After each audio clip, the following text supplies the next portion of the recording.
시청자 여러분 안녕하십니까? 한 주간의 북한 관련 소식과 함께 주요 이슈를 분석해드리는 통일로 가는 길입니다. 문재인 대통령의 포괄적인 대북 정책 기조를 담고 있는 베를린 구상에 대한 후속 조치에 관심이 집중되고 있습니다. 베를린 구상에는 북한의 비핵화, 항구적 평화체제 구축 등 장기적인 목표부터 이산가족 상봉과 북한 선수단의 평창 올림픽 참석 등 단기적이고 구체적인 제안 내용까지 다양한 내용이 담겨 있습니다.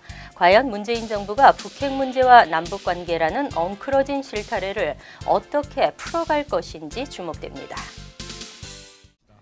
문재인 대통령은 지난 6일 독일 베를린 구시청에서 열린 퀘르버 재단 초청 연설에서 대북 정책 방향으로 북한 붕괴, 흡수 통일, 인위적 통일 미추진 등 3불 원칙을 기초로 한 한반도 평화 추구, 북한 체제 안전을 보장하는 한반도 비핵화 추구, 항구적 평화 체제 구축, 한반도 신경제지도 추진, 비정치적 교류 사업의 정치 군사적 상황과 분리 추진 등 5가지를 제시했습니다.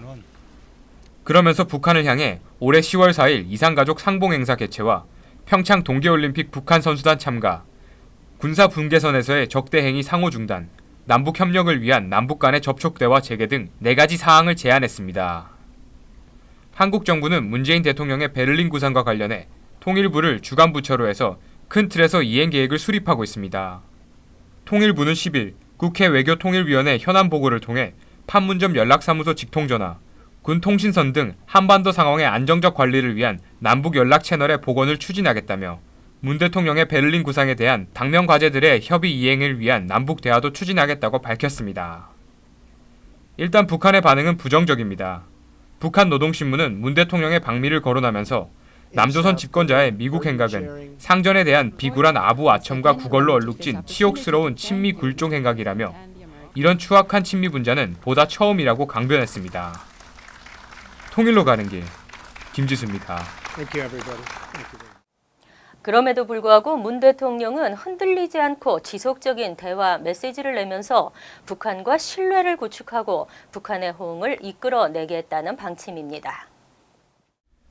문 대통령은 11일 국무회의 모두 발언을 통해 베를린 방문에서 우리 정부의 한반도 평화 구상을 밝힌 것도 큰 의미가 있었다고 생각한다고 말하고 당장은 멀어 보이지만 우리가 남북관계를 위해 노력해 가야 할 방향이라면서 북한이 선택할 길도 그 길밖에 없다고 본다며 북한의 호응을 기대해 본다고 밝혔습니다. 여기엔 과거 노무현 전 대통령이 참여정부 당시 북핵 문제가 급격한 위기 국면으로 치달을 때 부시미 행정부와 보수 진영의 강경론에도 불구하고 대화를 통한 평화적 외교적 해결 주장을 굽히지 않고 북한과 지속적인 신뢰를 쌓아나가다 결국 2007년 남북 정상회담 개최까지 성사시켰던 경험이 자리 잡고 있는 것으로 보입니다.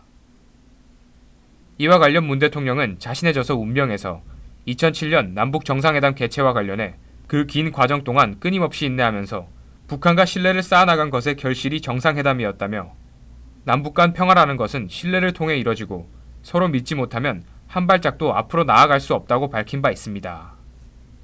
문 대통령의 베를린 제안 중에서 특히 군사 분계선에서의 적대 행위 상호 중단이 성사될 수 있을지 눈길이 쏠리고 있습니다. 문 대통령이 군사 분계선에서의 적대 행위 상호 중단 시점으로 휴전협정 64주년인 오는 7월 27일을 제시한 만큼 남은 시간이 그리 많지 않기 때문입니다. 이를 위해선 군사회담 등이 개최돼야 하지만 아직까지 북한이 호응할지 여부가 미지수여서 우리 정부의 대응에 더욱 이목이 집중되고 있습니다. 일각에선 우리 군의 심리전 수단인 대북 확성기 방송 선제적 중단 카드를 꺼낼 가능성도 거론되고 있습니다. 북한이 그동안 대북 확성기 방송에 대해 유독 민감한 반응을 보여왔던 터라 북한의 태도와 상관없이 이를 중단한다면 새 정부의 대북 정책 기조 변화와 대화 의지를 명확히 보여줄 수 있기 때문입니다. 통일로 가는 길, 김지수입니다. 문재인 대통령의 베를린 구상에는 북한의 비핵화와 항구적 평화체제 구축 등 장기적인 목표부터 이산가족 상봉과 북한 선수단의 평창 올림픽 참석 등 단기적이고 구체적인 제안 내용까지 다양한 요소들이 담겨 있습니다. 일각에서는 대화를 통한 남북관계 개선의 중요성을 강조하는 이러한 접근 방식이 지나치게 유화적이고 현재 대북 압박 기조와 거리가 있다는 목소리도 나오고 있는데요. 하지만 대화와 압박은 동전의 양면과 같이 북핵 문제를 해결하고 한반도의 평화를 정착시키기 위해 병행되어야 할 두 가지 방향입니다. 제임스 클래퍼 전 미국 국가정보국장은 최근 언론 인터뷰에서 대북 압박은 대화와 결합할 때 성공 가능성이 커질 것이다라고 강조했습니다.